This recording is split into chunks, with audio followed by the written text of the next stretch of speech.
tutti. Good morning, everybody. First of all, welcome to Rome. Benvenuti a Roma. It's a pleasure to welcome you at the Farnesina, the second largest building in Italy after Reggia di Caserta.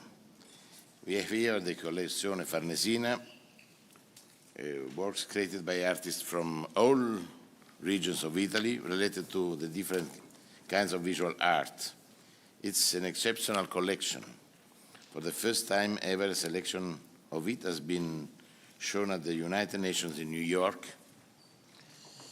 This shows the immense power of art to build dialogue, understanding, and peace. Unfortunately, for me, it's impossible to stay with you because at 10:30 we start the meeting of the Italian government on situation in Iran after the death of the President of the Islamic Republic. It's a not easy situation. For this I will leave in 5 minutes this meeting, but for me it's important to talk for 4 or 5 minutes on the importance of this meeting. I wish to thank the Young Ambassador Society for inviting me. Thanks also to all of you for your enthusiasm and your competence. We need team. Your meeting here is very important for Italy and for me, for the presidency of the G7. It will give more strength to the work of the G7.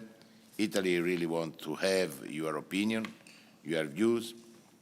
This is why I'm here to open your initiative with the Minister for Sport, Young Generation, Andrea Abodi. Your program reflects the concern of the young generation, climate change, jobs, artificial intelligence, inclusion and equal opportunities, and peace. In this moment, we need to work hard for peace everywhere. Your concerns are also our concerns. Italy leads the G7 at a time when the international picture is very complex in the Middle East and Ukraine. The Italian G7 is for peace, stability, and growth. We want to shape policies that in every sector put the human being at the center. We want to go beyond the G7, strengthening dialogue with global partners, starting from the G20. On environment, we are really engaged in a balanced way on key issues like the environment. This is a key issue in our G7 agenda. We don't deny the climate change. We do not want to lose jobs. For this, we need to be very pragmatic in our engagement against climate change. Jobs are important. For this, we need to pave the way for a good action against climate change, supporting at the same time industry and agriculture and research, because without the real economy, it's impossible to have more jobs and also more jobs for the young generation. On Africa, Africa is a key strategic priority of the Italian government. Africa for us is crucial, is our counterpart. We need to look at Africa with African glasses and not with European on Italian glasses. This is very important. We need to work for growth. We need to work for a better cooperation between the young generations, between companies. We need to organize more investments in Africa. We need to work on climate change. We need to work on space. We need to work on agriculture. We need to work against terrorism. We need to work in favor of peace. We are strongly engaged in sub-Saharan region for peace, for the stability, against terrorism, for supporting agriculture and industry. Italy, Europe, G7 are industrial countries. We need raw materials. There are in Africa a lot of raw materials. For this, it's important to organize joint ventures with win-win agreements. Interest of Africa is our interest. And for us, it's very important to look at Africa, but also to look at South America, because we need more G7, more Europe, more market. The challenges of our time require teamwork. The Italian G7 want to be inclusive. Institutions, companies, civil society, all generations. Everyone is needed. All contribution is crucial. Thank you very much for your enthusiasm, for your commitment, for your hard work. Count on me, count on the Italian government. We want to back the young generations. You are the present, but you are the future. And without your engagement, it's impossible to work for a better future. It's possible to do it, of course, but we need a strong engagement. We are ready for doing what we need to do, but the future is in your hands for this. You count on me, but Italy and the G7 count on you. Thank you very much for being here.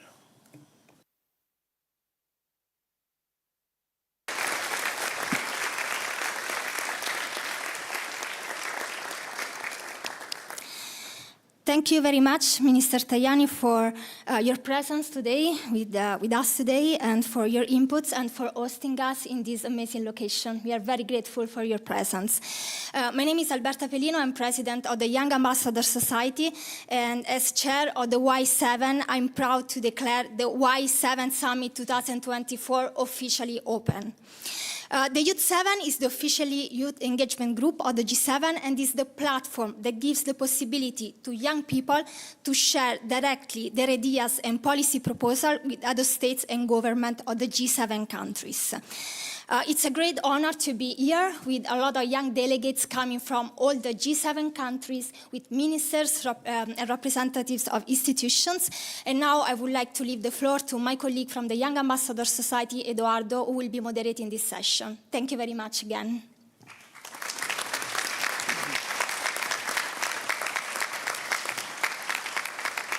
Thank you, Alberta. Thank you once again, Minister Tajani, for honoring us with your presence today, for your insightful inputs, and for hosting us in this very important location.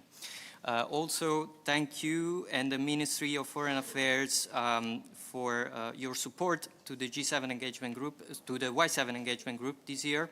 And I'd like to thank very much your cabinet, in particular Ambassador Genuardi, the whole team of the Ministry of Foreign Affairs and International Cooperation that has worked very hard with us to make this event and this engagement group possible this year. In particular, Ministro Plenipotenziario Lehner, Consigliere Giulia Mantini, the G7 G20 Office, Segretario Delegazione Rossella Rossi, Marcella Scotto di Vettimo, Melania Rossi. Thank you all very much. I now have the great honor to introduce Minister Andrea Abodi, who is the Minister for Youth and Sport. Minister Abodi, thank you very much for all the work that you and your ministry are doing to support the younger generation, and thank you very much for honoring us with your presence today. Please, the floor is yours. Thank you very much. Thank you. Good morning to everyone. I'm delighted to be here with you today for the opening ceremony of the Youth 7. First of all, I would like to greet the Italian Vice President of the Council of Ministers and Minister of Foreign Affairs and International Cooperation, Antonio Tajani, who is hosting us, and all the authorities here today.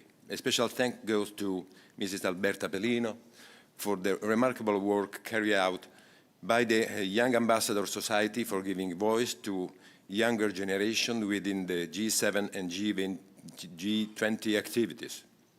I'm also pleased to convey my warmest welcome to all the young delegates from the G7 countries. Benvenuti a Roma. Dear youth representatives, distinguished guests, within the next few weeks, the global leaders are coming to Italy to debate about the foundation to build a more prosperous, sustainable and inclusive world. The challenges we are facing in this historical moment are particularly acute, and I'm referring to the ongoing wars, the climate change, hunger and poverty, digital and green transition, social inequalities, and the transformations in the labor market.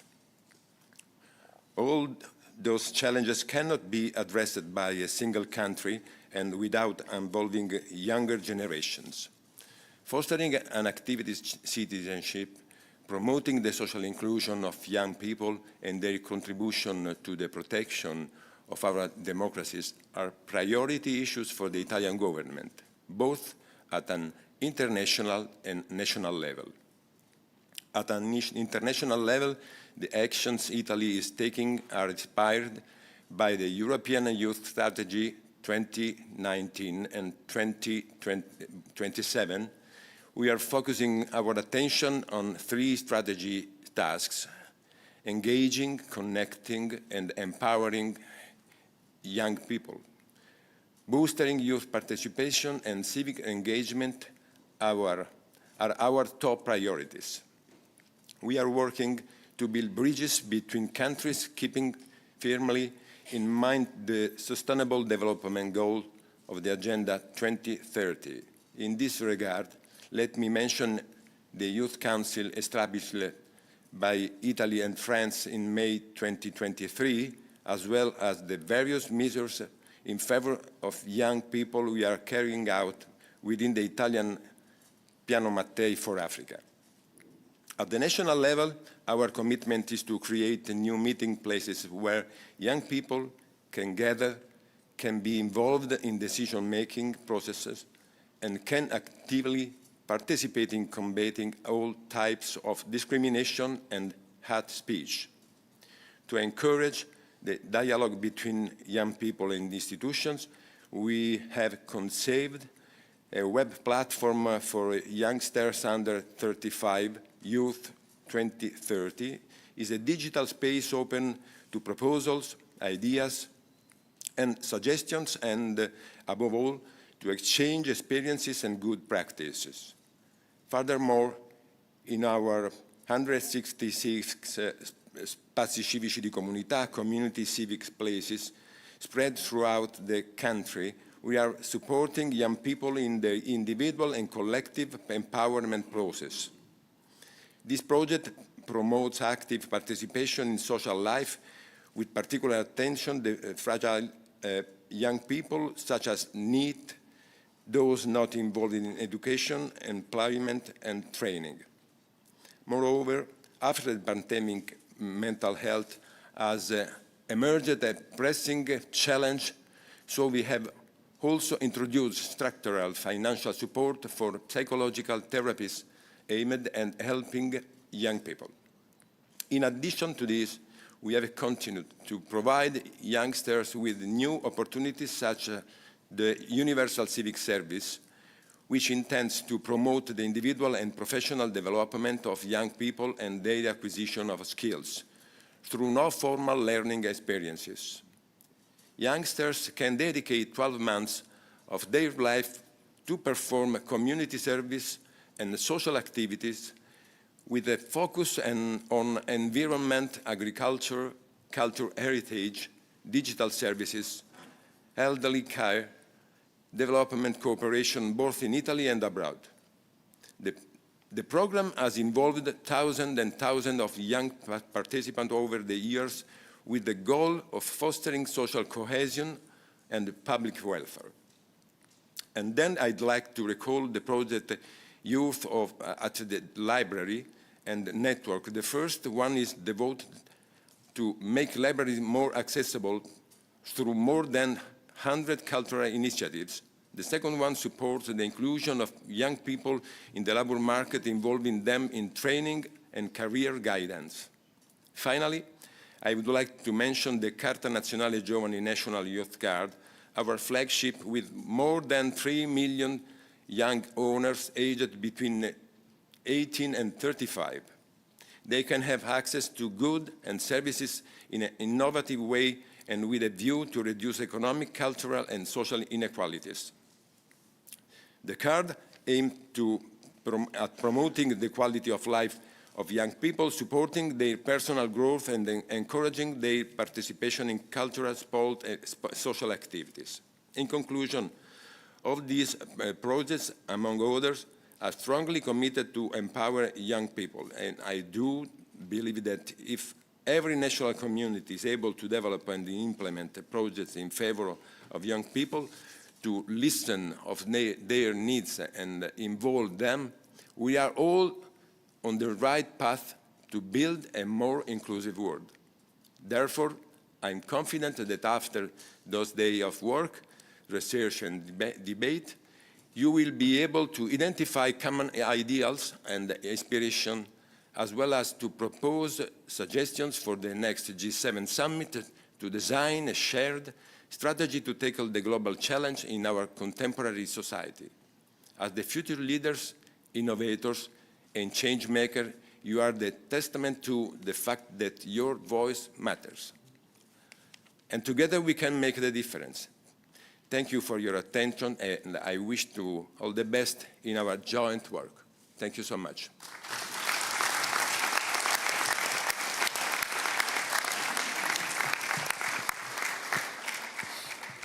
Thank you very much, Minister Abodi, once again for being with us today, and also for your very insightful inputs that I'm sure are going to be very useful for the work that the Y7 delegations are going to carry over over the next days. And especially thank you for highlighting the important role of young people to make a positive impact on our society, and the priorities you mentioned around, fighting against climate change, against inequalities, promoting peace, and also the challenges that many of us have in the labor market today, and overall the importance of empowering young people. Thank you very much. And we do look forward to sharing with you the Y7 communique at the end of the summit. I also like to take this opportunity to thank the diplomatic advisor Cristiano Musillo for his support over the past months. Thank you all very much. I now have the pleasure to leave the floor to Alberta Pellino, founder, president of the Young Ambassador Society, chair of the Y7 2024. Alberta, the floor is yours. Thank you.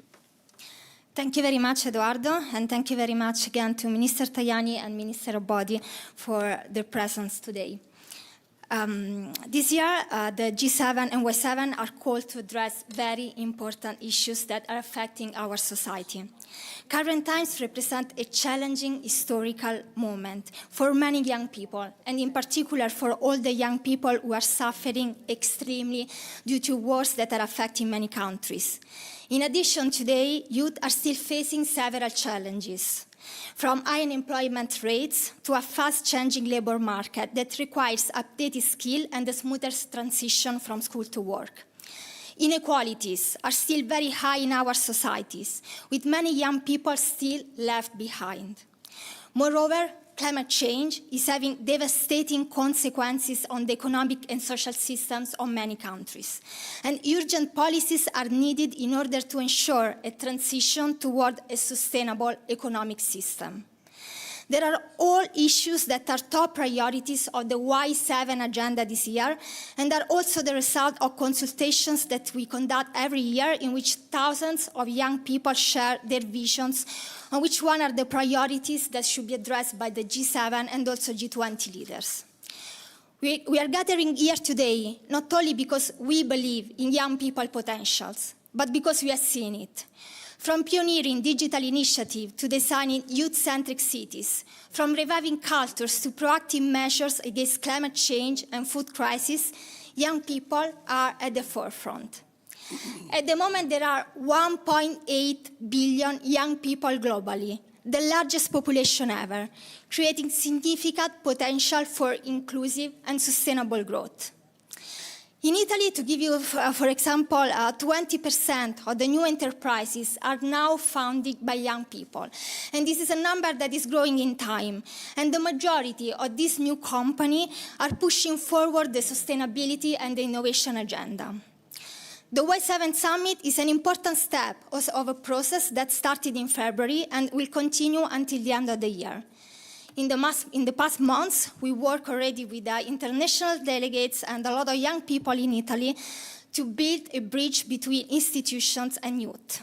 We have included thousands of young people in the process, giving them a space for innovative policy making. All of this has been made possible thanks to the support from the Italian ministries, international organizations such as FAO, OECD, ILO, UNICEF, UNDP, SDG Labs, and our partner, in particular EY, and also the support of Microsoft, Bayer, Illimity, CDP, ENGIE, L'Oréal, Serum, Veolia, and the communication partner, Cominem Partner. A huge thanks to the amazing team of the Young Ambassador Society that is here today and that every year works very hard to accomplish our mission. Dear delegates, I wish you a very successful summit. During the next few days, you will be working together, sharing ideas and points of view. And I'm sure that you will be finding differences. But instead, I urge you to find commonalities. Find the ties that band us together and work together towards a world where collaboration overcomes conflicts. Please make a conscious decision to listen, to have deep conversations, and to really understand the other's point of view. I strongly believe that one of the biggest advantages of taking part to the Y7 summit and having in the same room youth coming from different countries is that you can meet and better understand other cultures and need just staying in this precise room. Take advantage of it, forge partnerships, collaborations, and friendship that I'm sure will last in time. Remember, the Y7 is about working for all the young people that are out there. As we engage in discussion and decisions over the coming days, our mission remains clear: to amplify the voices of young people globally. Our goal should be that every single young person, regardless of where they come from, is seen, heard, empowered, and actively able to shape in their future. A world where collaboration is the primary strategy. Once again, thank you very much to Minister Tajani, Minister Awadi, and honorable guests, dear delegates, for joining us in Rome for this very important event. Thank you.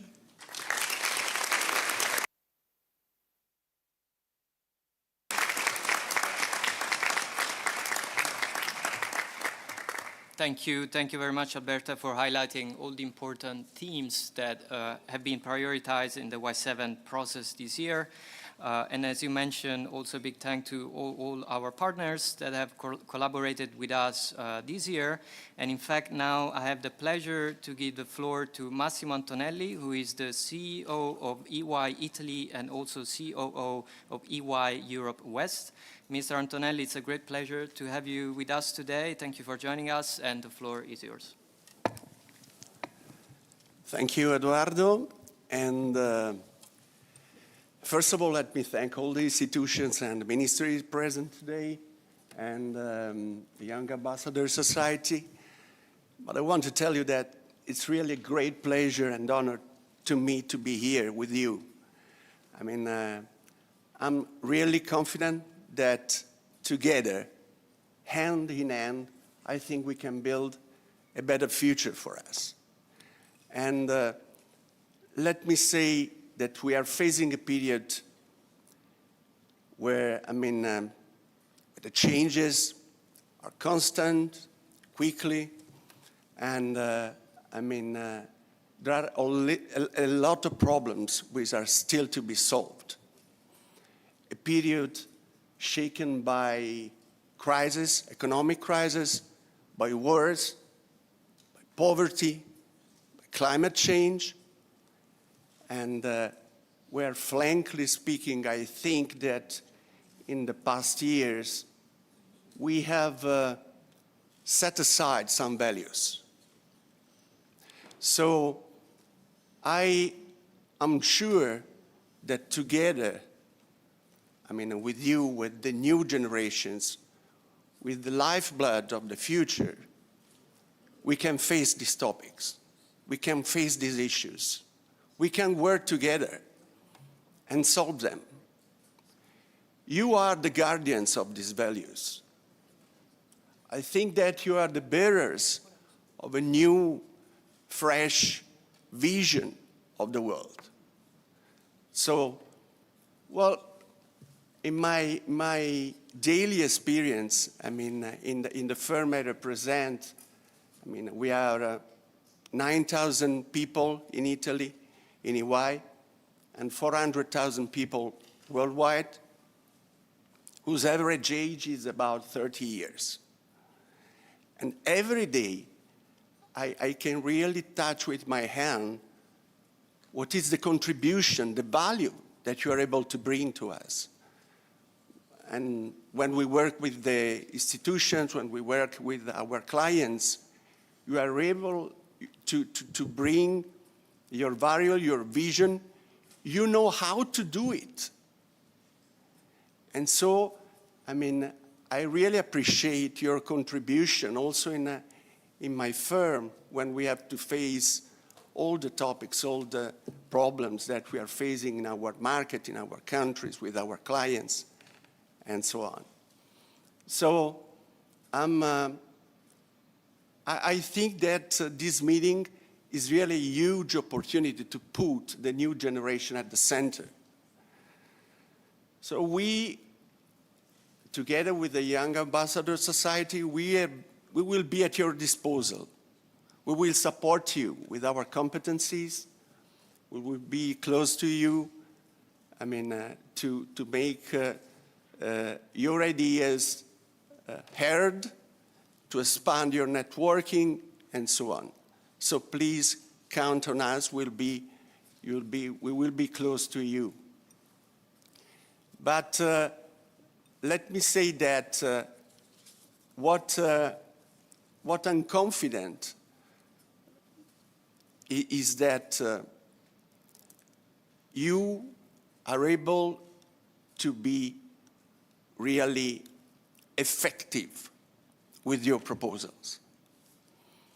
I recently experienced a roadshow in the main Italian universities talking about the topics that you are going to face during these days, talking about sustainability, innovation, inclusiveness, entrepreneurship, and I've seen how the new generation are prepared, balanced, with a clear vision, and so you know how to do it. So let me conclude saying that I'm really, really happy to work with you. I think that it's a great opportunity to bring your ideas, your policies to the big players of our world. And I'm sure that the result of our cooperation will be a great success. So thank you very much. Thank you.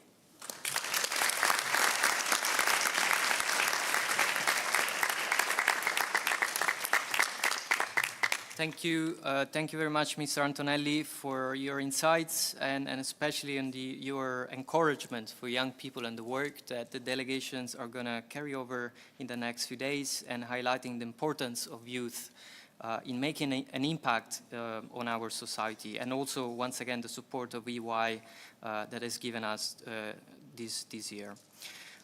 Thank you once again, and now is the time to leave the floor to the young delegations. I'd like to give the floor to the youth delegates that have worked with YAS over the past few months to start drafting the Y7 communique that will be approved during the last day of this summit, and then it'll be delivered to the G7 presidency.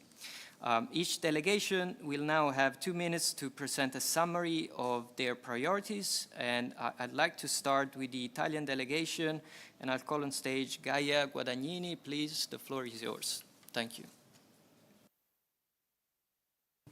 Thank you.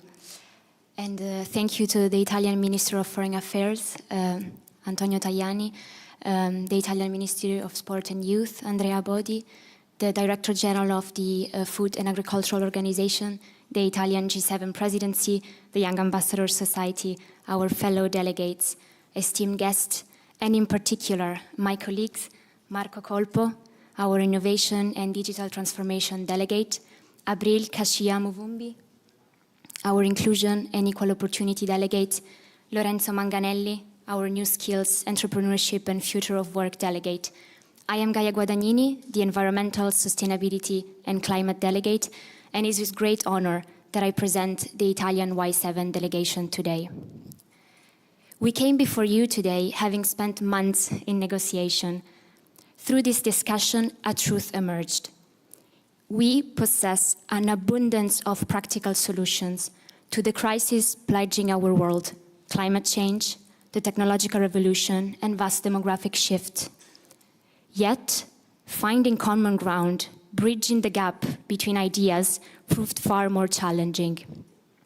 The needs are clear: to bequeath a clean, just, and secure world for future generations, we must prioritize climate change. Technological innovation must harness for sustainability, respecting environmental boundaries and prioritizing human development. For young workers to tackle these challenges head-on, we need competitive labor markets with fair remuneration. To reach a just and equitable society, barriers to basic services must be removed, and underrepresented communities and minorities should have a voice at the table. We know our system shortcomings, and several solutions exist. What then are we still missing? We think we miss pride. Pride in our common goods. The Italian delegation vividly remembers the citizens of Emilia-Romagna who left their homes due to flooding, and the fear of Sicily inhabitants when wildfires have widespread across cities. We miss courage.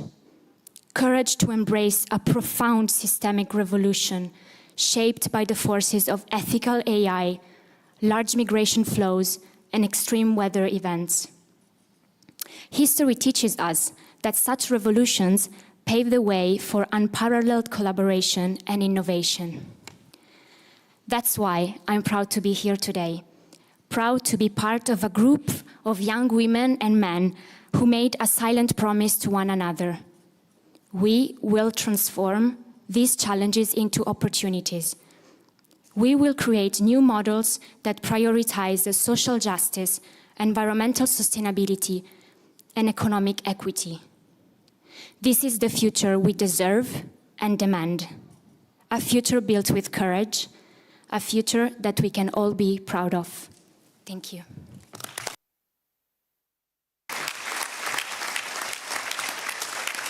Thank you. Thank you very much, Gaia, for your presentation. Now the word goes to Canada with Kathy Hu. Please, the floor is yours.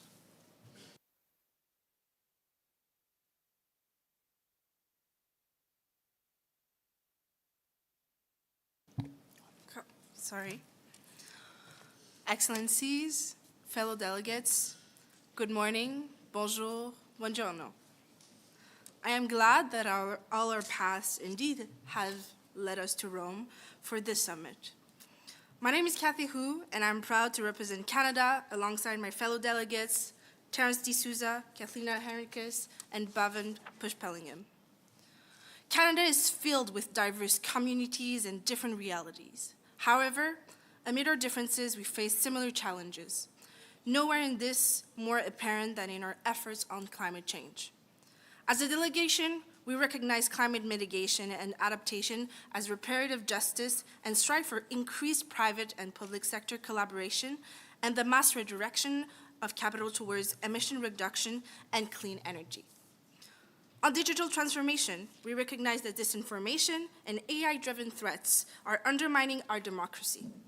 For this, we seek an expansion of the G7 rapid response mechanism to include vulnerable democracies, and further call for stronger accountability measures for AI developers and deployers.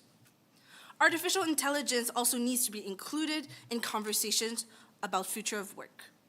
Canada is pushing for a future that is inclusive, environmentally ambitious, and digitally conscious. We're proposing policies that will encourage equal opportunities and reflects today's generation needs and expectations in the workplace. Equal opportunities also means that to address systemic barriers by ensuring basic goods and crucial services. It is imperative to develop future-oriented, human-centered, and sustainable solutions. This brings us to an issue of grave concern to young Canadians, the crisis unfolding in Gaza. Youth are demanding action and denouncing the unfolding violence in the region. Not only in Canada, but millions of youth all over the world who are sharing similar grief and pain. We are 32 young leaders with the opportunity to speak for the 14,000 voices lost in Gaza to date. Let us not undermine our capacity as young leaders by avoiding the difficult conversations. And like Chair Pellino said earlier, it is exactly the time to have those deep conversations. Let us take this opportunity to create a communiqué that proposes the strongest solutions for peace. We do have a stake in this, and we can indeed add to a momentum of voices advocating for peace, humanitarian access, and the protection of human life. Merci, grazie.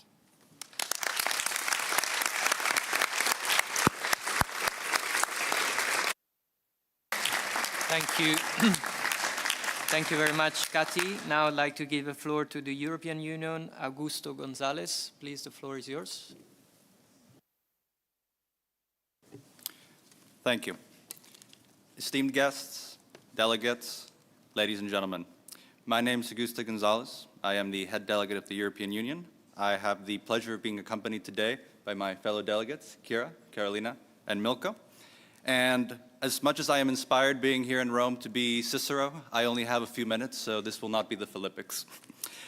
In terms of new skills, we believe in lowering barriers, both financial and bureaucratic, to young people opening businesses and becoming entrepreneurs, as we believe that young people are indeed the future, and we wish to be a continent of will-bes and not has-beens. When it comes to improving the environment, we believe in reestablishing our biodiversity and restoring lost habitats. We all remember the stories of dolphins in the canals of Venice in 2020, being shocked and inspired both at the same time. In innovation, we wish to focus on technology and democracy, establishing safeguards to prevent the weaponization of new technologies that aim to harm the democratic process, and bringing faith once again to our democratic institutions. And we are committed to ensuring equal access to all, especially those with disabilities, to all public institutions. We're also committed to working towards making the EU a full member of the G7 by allowing it to host.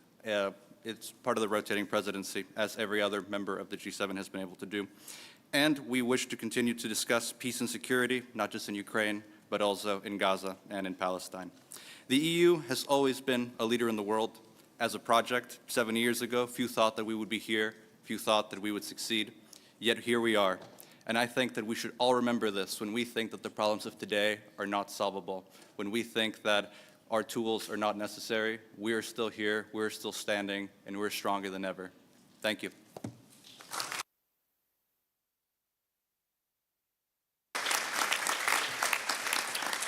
Thank you, Augusto. I'd now like to give the floor to France. Angel Prieto, please, the floor is yours. Okay. Mr. Italian Ministry of Youth and Sport, dear fellow delegates, ladies and gentlemen, it is a pleasure for me to represent you the French delegation and our priorities. So I have with me Tom Jouvet, Eleonore Terville, Bastien Bauducel, and I'm Angel Prieto. You're aware that we're confronted today to two big transformations that are key if you want to thrive in the 21st century. The first of them is the environmental transformation, which is essential to ensure our planet remains livable. It's as easy as this. Second, the digital transformation, which is changing our societies at an unprecedented scale and pace. To successfully meet these challenges and ensure a just transition, we are committed to redirect financial flows to a brown economy, from the brown economy to the green economy. Therefore, we ask G7 leaders to implement common taxes on wealth, on oil and gas company super profits, and also to make sure that every single public funding is confronted to environmental requirements. We also ask to bridge the SDG funding gap, which is estimated at more than $4 trillion, by an ambitious SDG stimulus package, which could be directed both at G7 countries and also at developing countries.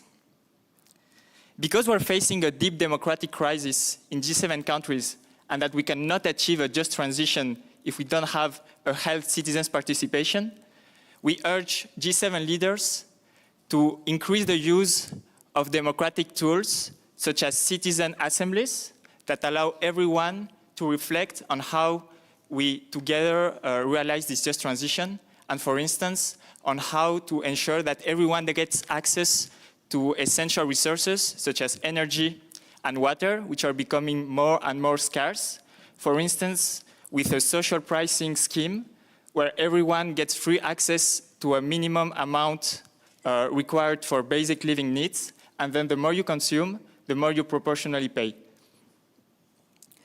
Last, but not least, it seems very important to us that citizens regain control of their personal data because it is also an essential democratic matter, and because today we see that big tech companies have more and more power thanks to the use of this personal data, and that citizens cannot really control how their data is used for. That's why we ask G7 leaders to generalize best-in-class legislation on this matter to all G7 countries. We're looking forward to a fruitful week of cooperation and collaboration, of boldness and courage, as the Italian delegation very well said it, which more than ever before are essential today. Thank you.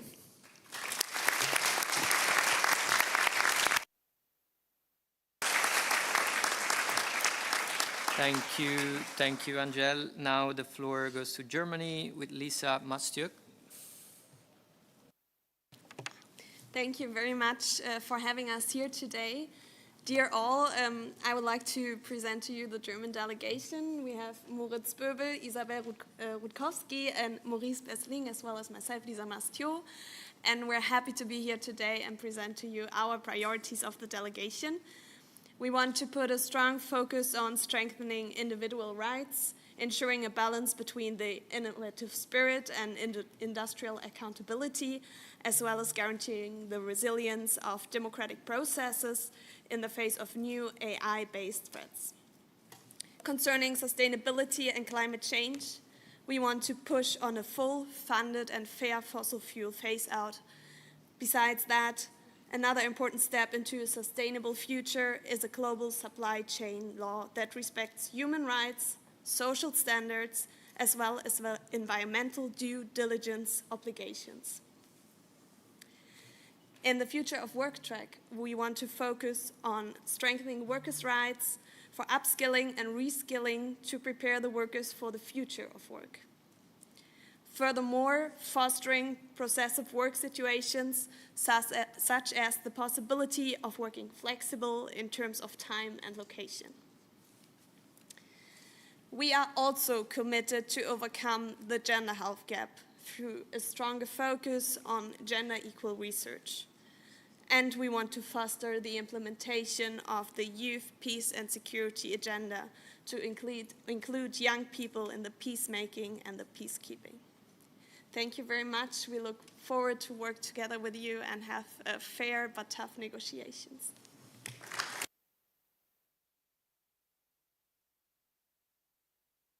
Thank you very much, Lisa. Now the floor goes to Japan with Tomohiro Tsuchida. Please, the floor is yours. Thank you. Ladies and gentlemen, esteemed guests, and the remarkable YS team, my name is Tomohiro Tsuchida, and I'm privileged to serve as a Japanese head delegate at this momentous Y7 summit. We extend our deepest gratitude to YS for organizing this platform where global young leaders convene to shape the future. Please allow me to introduce the dedicated members of our delegation, Ms. Hinako Kijima for inclusion, Mr. Daisuke Masuda for innovation, and Ms. Koko Usami for future work and I for environment. As we face global crisis that will profoundly impact future generations, our delegation is committed to advancing solutions that are not only innovative and sustainable, but also deeply human-centric. In environment track, we focus on creating the standardized education framework, promoting smart and decentralized energy systems, and initiating a G7 scheme to support SMEs and startups in future technologies. In inclusion track, we emphasize the importance of fostering global solidarity and respect across social divides, highlighting the role of civic education. In the innovation track, we focus on combating AI-related deception, enhancing global cybersecurity and AI collaboration, and creating a fund to support women in STEM. In the future of work track, we promote flexible and platform work arrangement and advocate for an international employment classification for platform workers, ensuring their rights and protections. Thank you all here today for your commitment and collaboration. Let us move forward with a shared vision, weaving together diverse perspectives to craft effective and just solutions. Together, let's inspire change that addresses our present and secures our future. Thank you very much.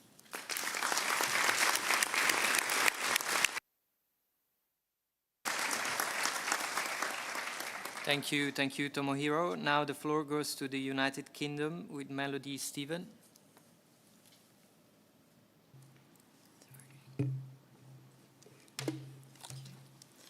Dear delegates and distinguished guests, I, Melody Stephen, Folu Ogunyeye, Ozzy Sevetbaka, and Juhi Radia from the UK delegation are honored to be representing the young people of the UK today. I'm grateful to them to have given me the privilege to speak on behalf of the four of us today at this ceremony. Between us, we represent the rich tapestry of the United Kingdom. Our heritage spans from several countries, from Ireland to Togo to Cyprus, India, and Nigeria. The diversity of our great country has been a strength, from our politics to our culture and to our aspirations. We welcome the most diverse cabinet ever elected and our first Asian Prime Minister these last 2 years. We welcome the industrious efforts and the ways in which our country has led in artificial intelligence at the Bletchley AI Summit, the pioneering research into the 4-day week, and the advancement made in the green economy. As our country heads towards an election, we celebrate the achievements that we can see, which has meant that the four of us, diverse as we are, can stand united. However, in the most civic year yet, with the most amount of elections in recent memory, with over 2 billion votes to be cast this year, we recognize that we have strides to make to continue to achieve the just, fair, and inclusive world where every voice matters. It is in this great endeavor towards a just, fair, and inclusive society that we acknowledge what we need, from the homelessness crisis that we currently are experiencing in our country to the generational divides that continue to widen on many issues home and abroad. People having to choose between a warm home or a warm meal due to the fuel crisis. These issues are real to us. This is our future. The country that we inherit, we aim to impact positively through this collaborative effort today. So to that end, we make our priorities clear. We desire a future where inclusivity is not a tick box exercise, where structures aren't upholding the historic exclusion of minorities, where diversity and inclusion is not a political tool to create more wars, because make no mistake, a culture war leaves scars, wounds, and victims just like physical wars. We do not wish for the world to advance technology at the expense of the global south, nor the traditionally or institutionally excluded, to continue to create a digital divide. Because in truth, a digital divide divides us in actuality as much as physical segregation or ghettoization ever has. We do not desire a future of work to be at the cost of our well-being, mental health. Mental health is health. It is not just in our minds. And the greatest gaslighting of a generation, the climate crisis, Despite floods, melting ice caps, and overflowing scientific evidence, the avalanche that we need to stop this tsunami is barely a trickle. Our wars have become cultural, physical, our divides are regional, digital, and our work is virtual and mental. These are the new frontiers. It is young people who often sit at the edge of the new frontier. Whether internet is a human right, the 4-day week, funding diverse talent, our priorities are just that these frontiers shape and cultivate a new world that is more just, a world that is more inclusive for all countries and for all people. And I cannot end without saying that for all the young people without a voice in countries where there are wars, where they're not able to be themselves, we are also your voice today. Thank you.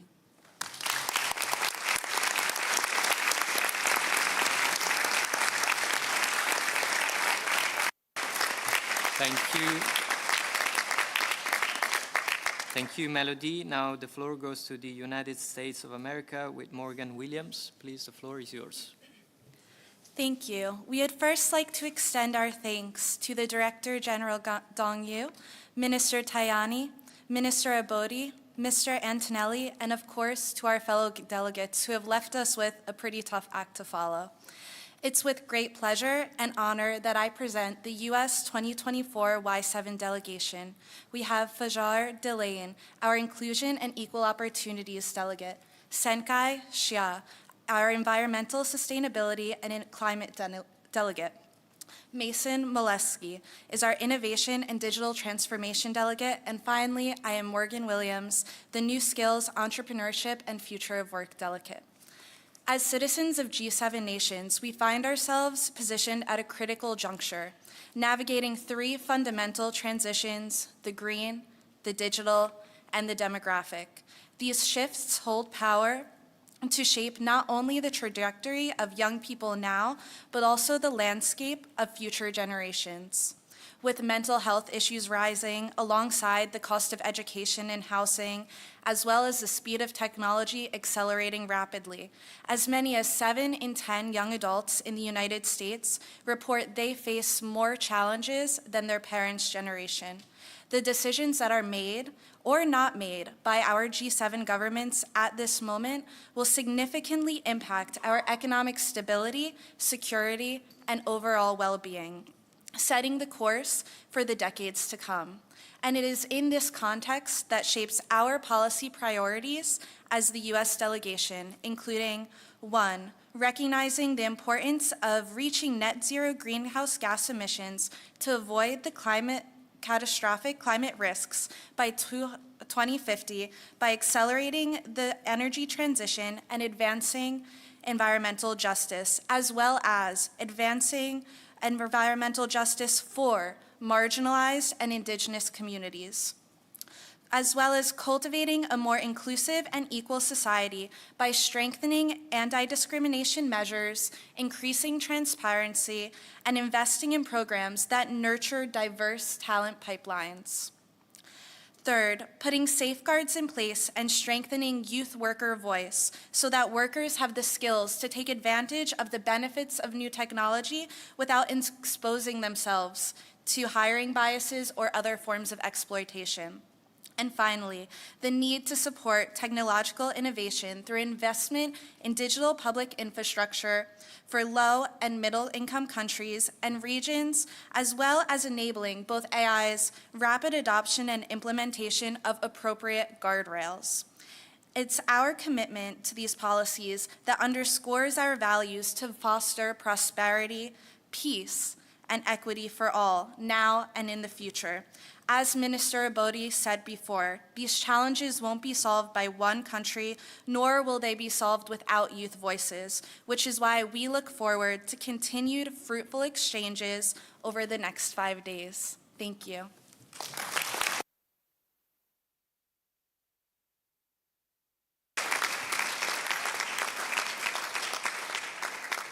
Thank you. Thank you very much to all the delegations for presenting your priorities. And we have heard a lot about all the themes that, as Alberta mentioned earlier, are the priorities of the Y7 this year. And as Alberta mentioned as well, this has been a long process that started quite a few months ago, and we have been very lucky to be with our friends and colleagues of the Young Ambassador Society who have led the work of the delegation this year. And for this reason, I'd like to give the floor now to each Y7 chair track to share some of the priorities that they've been working on along with the international delegations. And I'd like to start with the environmental sustainability and climate change track. Giulia Di Donato, please, the floor is yours. Thank you very much, Eduardo. Distinguished guests, ministers, yes, colleagues, dear delegates and young people, welcome and thanks for being here today. It's a pleasure to be here and to introduce together with Gabriele Casella the Environmental Sustainability and Climate Change Track. The Environmental Sustainability and Climate Change Track focuses on policies aimed at addressing biodiversity loss, pollution and climate change, ensuring environmental sustainability. G7 policies are still insufficient and largely inadequate to tackle the climate crisis. In this regard, it is crucial to incorporate young voices, not only to raise environmental awareness, but also in envisioning and designing ambitious and evidence-based policies to tackle ecological and climate challenges. This track has three main priority areas. Firstly, climate action, as climate empowerment policies should support a just and inclusive transition, assist impacted communities and vulnerable groups, and expand climate education for future green jobs. Secondly, low-carbon energy, as G7 countries should transform their current energy-intensive lifestyle and transition away from their fossil fuel energy systems. Fostering innovation in low-carbon technologies, promoting sustainable production and consumption models, and investing in sufficiency measures are crucial to reduce energy and material demand. Lastly, environmental safeguard, as G7 leaders must prioritize the protection of the global commons, the restoration of ecosystems, the design of sustainable agrosystems, and the prevention of biodiversity loss, as well as the reduction of pollution and waste. Disruptive policy action in these areas is needed to transform our current economic models and deliver human well-being for all within planetary boundaries. Thank you.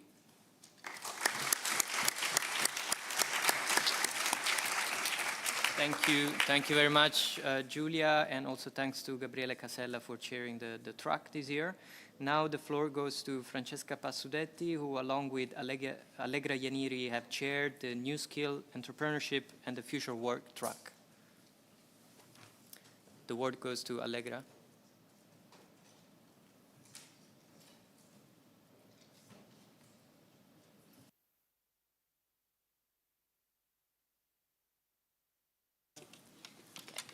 Thank you. Distinguished partner and guest, Honorable Minister Abodi, and of course esteemed delegates. It's a great honor to be here with you today. I'm Allegra Ianiri, and with Francesca Passudetti, we are the co-chairs of the Y7 New Skills, Entrepreneurship and Future Work track.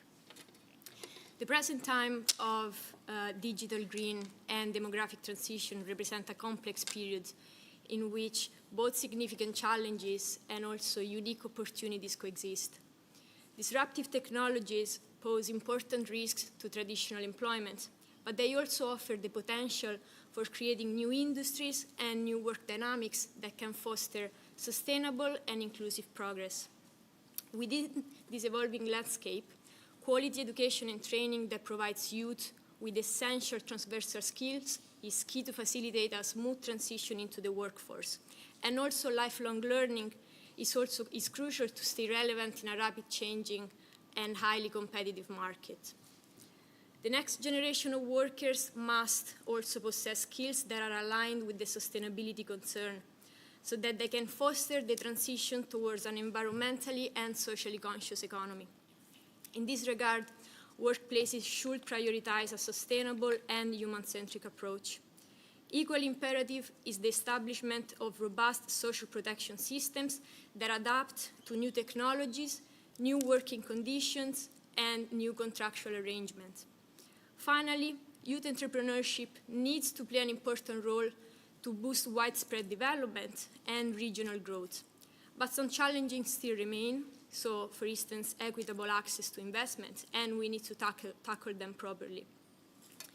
Above all, the Y7 delegates encourage G7 countries to promote cultural, professional, and skills exchange programs across borders, with the spirit of cooperation that we all share in this room today, so that we can enhance knowledge sharing and also mutual understanding.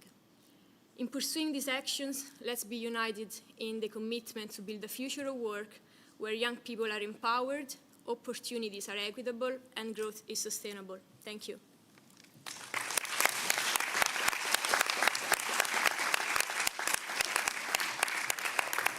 Thank you very much. And now I have the pleasure to give the floor to Davide Fanciulli, who, along with Roberta Lesma, have chaired the Inclusion and Equal Opportunities track. So, Davide, the floor is yours.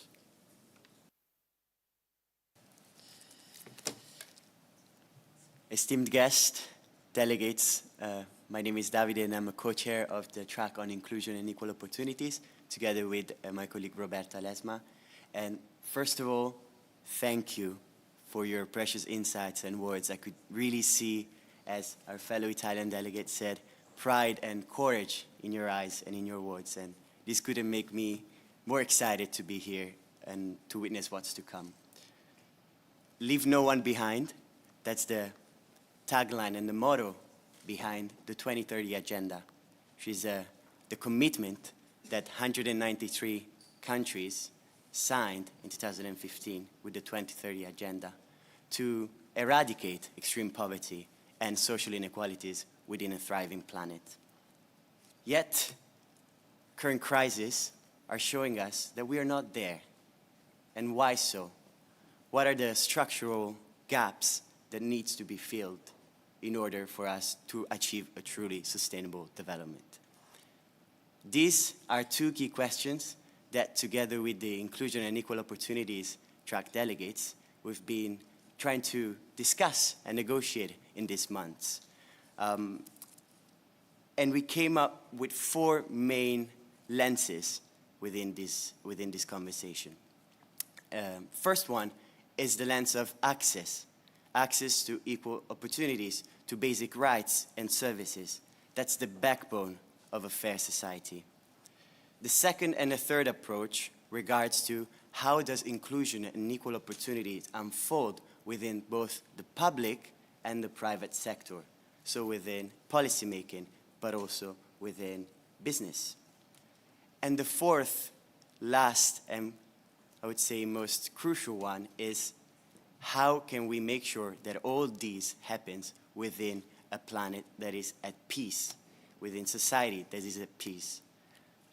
We are facing current conflicts and wars and crises that are really showing how no sustainable development is possible if conflicts are there. So how can we manage that, and how can we manage crises that we're facing nowadays?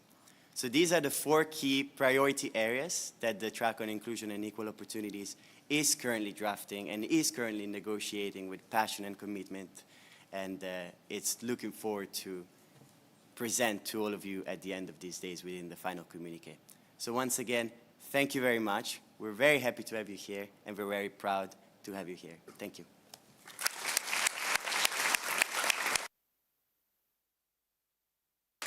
Thank you, Davide. And now, last but not least, the floor goes to Fabio Boniolo, who chaired the Innovation and Digital Transformation track, along with Lucrezia Lanza. Fabio, please.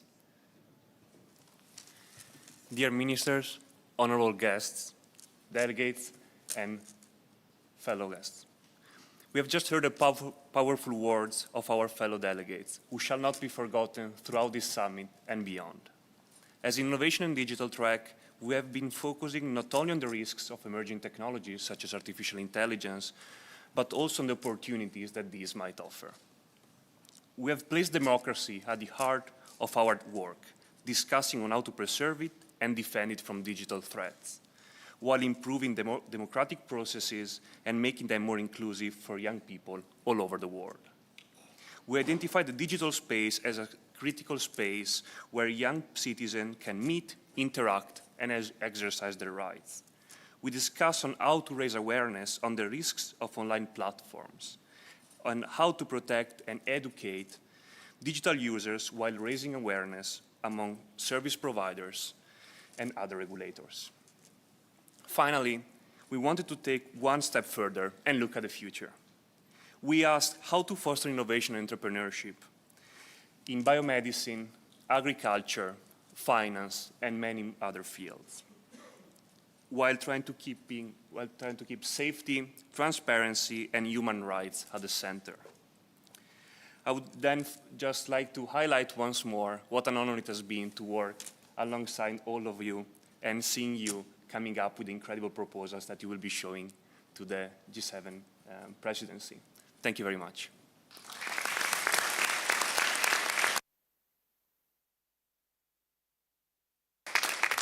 Thank you very much, Fabio, and once again, thank you so much to all the Y7 chair tracks that this year have led the work of the Y7 delegations.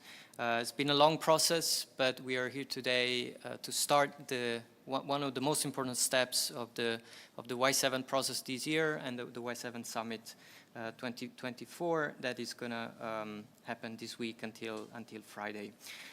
Now I think it's a time for a quick break, but after the short break, so I invite you, all of you, to stay here or just outside this door, because we are going to welcome the Director General of the Food and Agriculture Organization, Kyu Dong-yu.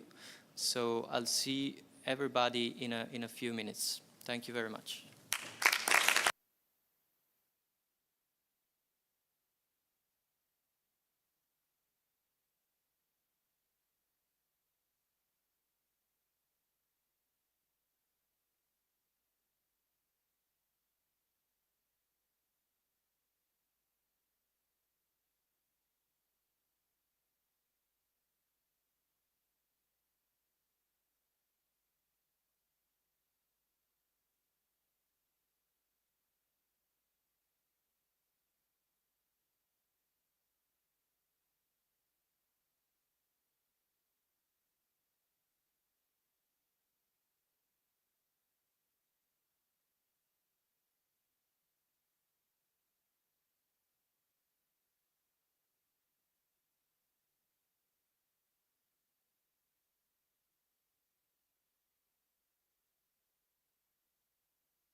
Thank you very much. Thank you very much for being back in the room. Thank you very much for all the delegates coming from the G7 countries. So today we are at the opening ceremony of the Y7. The Y7 is the official engagement group of the G7. That is the platform that gives the possibility to young people to directly push their ideas and proposals to the G7. Now we have the honor to have with us the DG of the FAO, and I would like to thank also FAO because you're hosting us in your location for the works of the next day. So from tomorrow on, we will be discussing together with all the young people directly in the FAO headquarters. I have the pleasure and the honor to leave the floor for the closing remarks of the opening ceremony of the Y7 2024 to DG of the FAO. Thank you very much for being with us, DG Koo Dong-kyo. Thank you.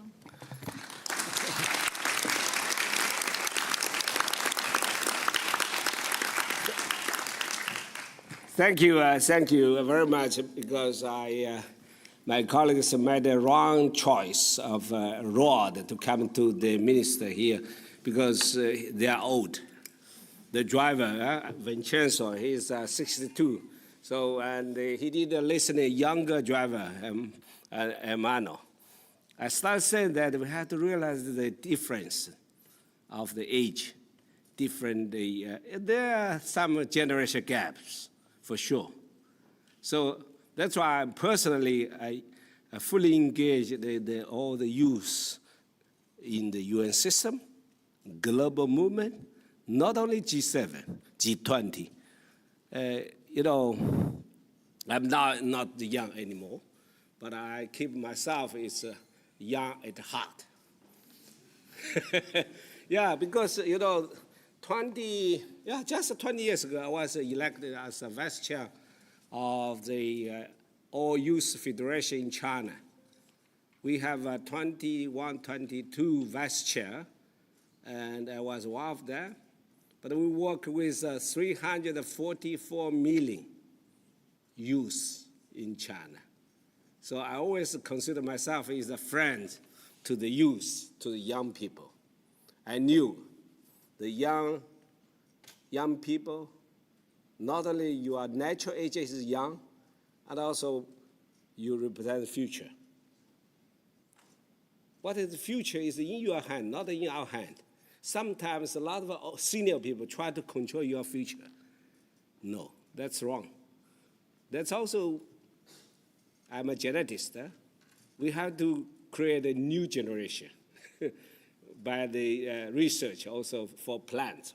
I was a plant geneticist. So that's my, the career. Any position in China or abroad, I always support the youth engagement. Because I always remind myself, you are future. You represent future, you have to participate in the design future. That's my philosophy of life.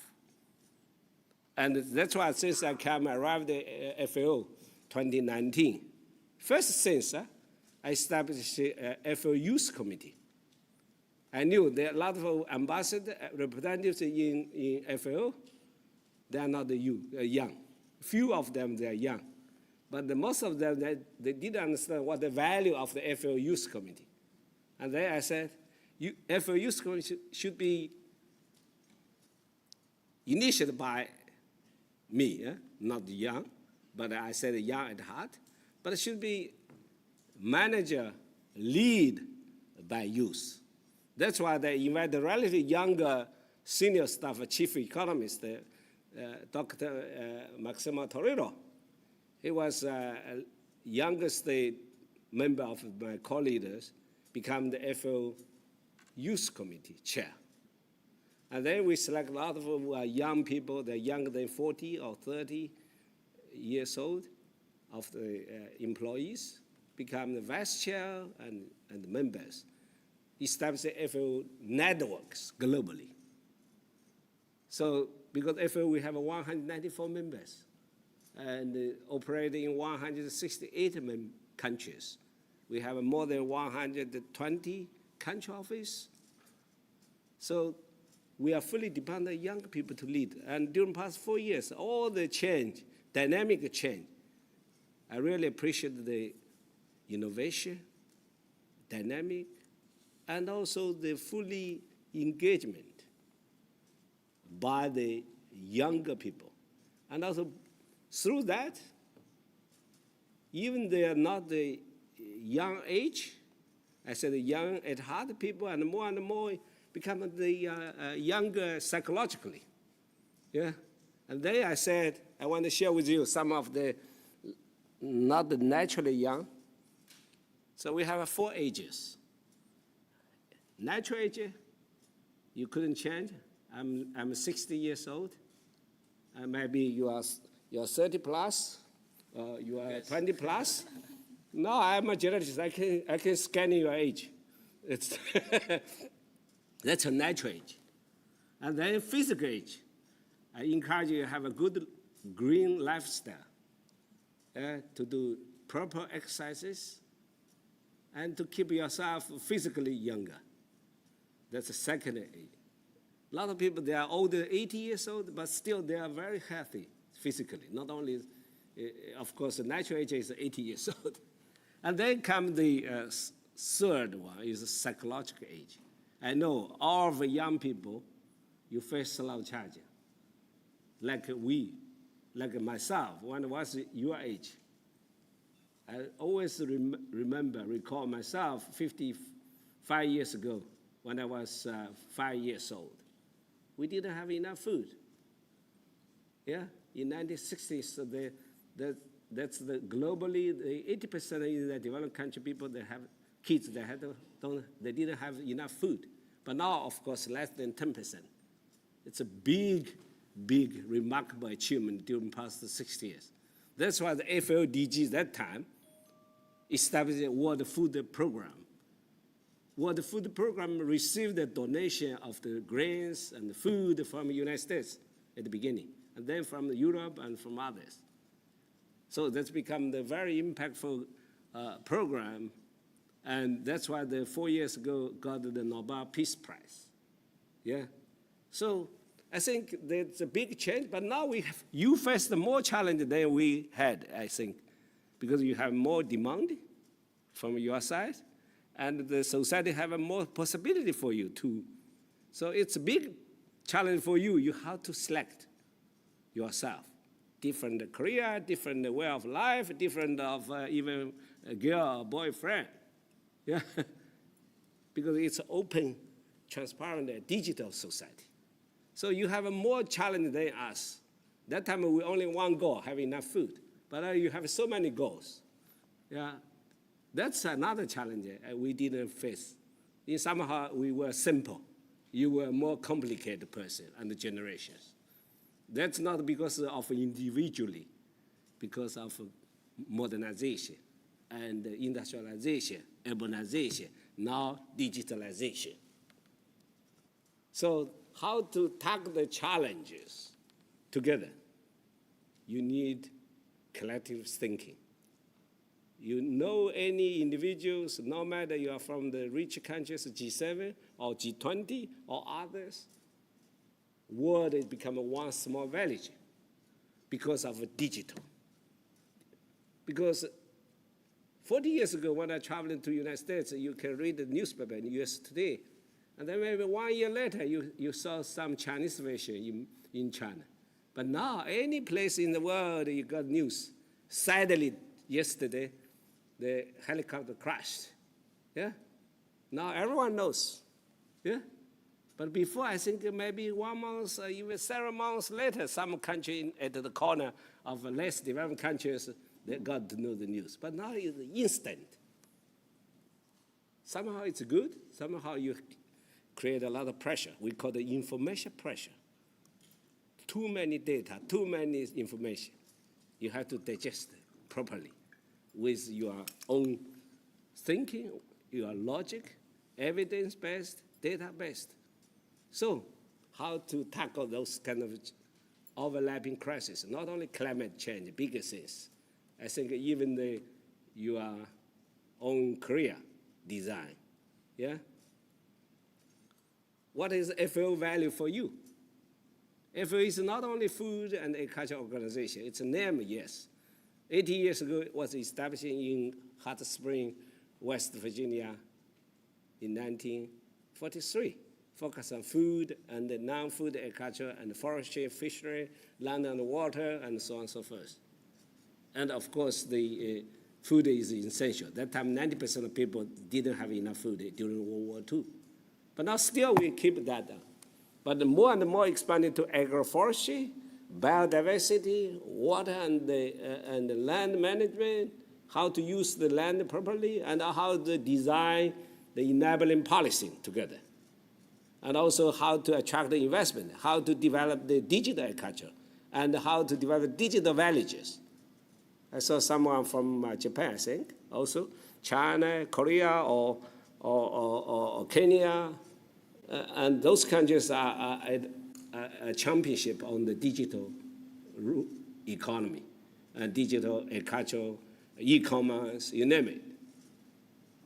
So we have to adapt ourselves to the new world, new scenario of the world by the digital world. That's the new challenge from not only from AI and from this industrialization, urbanization, and digitalization, what I said. So FAO is an intergovernmental organization, but we will do more and better. In short term, we have to support members produce more with less. More quantity, high quality, more food diversity. Not only biodiversity, food diversity. Italy, we're lucky, we enjoy relatively food diversity, but compare other developed countries, you are much better. But compare the East Asia, you have a much less food diversity. Yeah, or Africa, traditional foods. There are so many food diversity. We had to develop international food diversity, produce more with less, and also less impact, environment, negative impact, and also less agricultural input, and less food loss and waste. That's especially food waste. I encourage all of you, young generation, zero waste. I never waste food. Yeah. So please build on the green lifestyles to protect the environment. Walk the talk from yourself. And then empower the science innovation. Science innovation is only the potential solutions for all of the challenges we faced. And last but not least, we need the 4 betters. Better production, better nutrition, better environment, a better life, leaving no one behind. Any type of the production, not only agricultural production, electronic, and electronic vehicles. It's also, you need the better production, better nutrition. Yeah? What is the better nutrition for electronic vehicle? Have you think about that?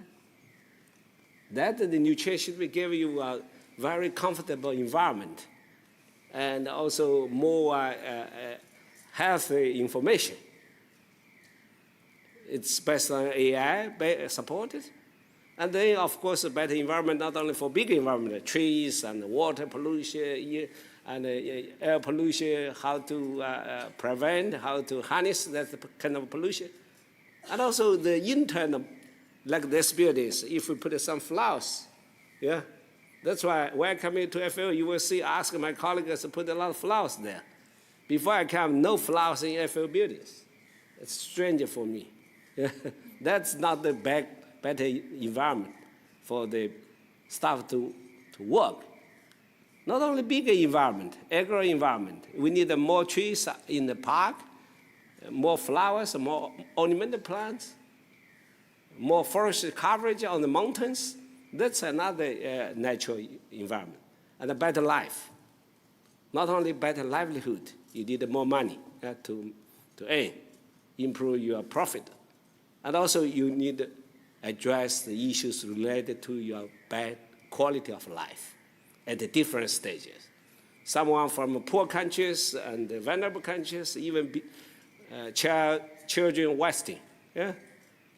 I'm short because I have not enough nutrition when I was 5. Yeah? But my younger brother is shorter because he had enough nutrition. So they still have a big challenge for most of the developing countries. They don't have enough food and nutrition especially.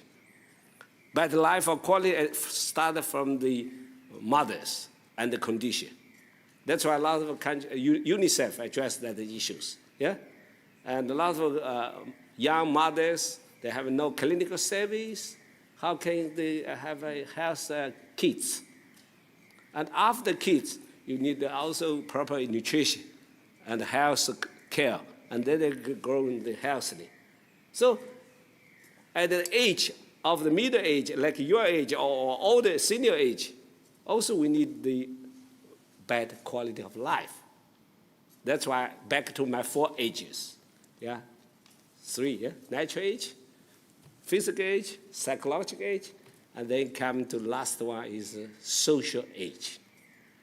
Prepare yourself when your body is died, but your life is not dying. That's the social age forever.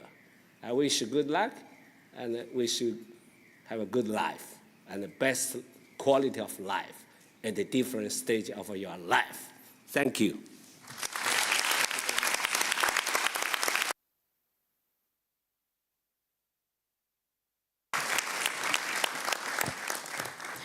Thank you very much, Director General Kyu Dong-yu. It's been a really great pleasure to see you here, and thank you for joining the opening ceremony of the Y7 this year. It's a great pleasure to have you here after you've been with us at the Y20 in 2021, when Italy hosted the G20. So it's been a great pleasure to see you again, and for all your support to the Y7 engagement group. I'd also like to thank the Chief Economist, Maximo Torero, who's here with us. Thank you so much. Also, welcome to participate in the World Food Forum in October 14 to that week, because I established a World Food Forum together with the Chief Economist.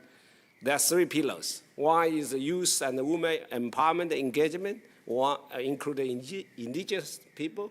Second is science innovation, and third is investment. So any change, not only agriculture and food, rural areas, also the startups. Be honest, I support the startups many years in China. Every year I was organizing 20 to 30,000 startups a week to show your new ideas, new technology, new products. So young people needed the concrete support. So FAO, we wanted you to engage and leading the change of agro-food system in the world. Thank you. Thank you. Thank you so much for reminding this important event, and thanks again for being here and for your valuable insights, and especially on the role of FAO in our society globally, and also reminding us the progress that we have done over the years, but still a lot needs to be done, as the news remind us, in order to promote a sustainable and peaceful world. So thank you so much. I also like to take this opportunity to thank you, the entire team at FAO, in particular the Deputy Director General Martina and his team, for the support that they've given us to this year and to the Y7 in general. Also because we are very proud to be at FAO from tomorrow onwards to do all the works that the youth delegations that you see here are going to carry over. So we are really, really proud and thankful for your support and having us at FAO from tomorrow. So with this, I think there is no better way than ending this opening ceremony of the Y7 2024. Once again, thank to all the honorable guests, the Director General, the Minister Tajani, the Minister Abodi for being with us today, but also a thank you to the Ministry of Foreign Affairs and International Cooperations for hosting us in this very important location. We really look forward to the next days at the FAO, in which the delegations will finalize the Y7 communique. Now you're all invited to join us for lunch. Thank you all for being here, and see you soon. Thank you. Thank you.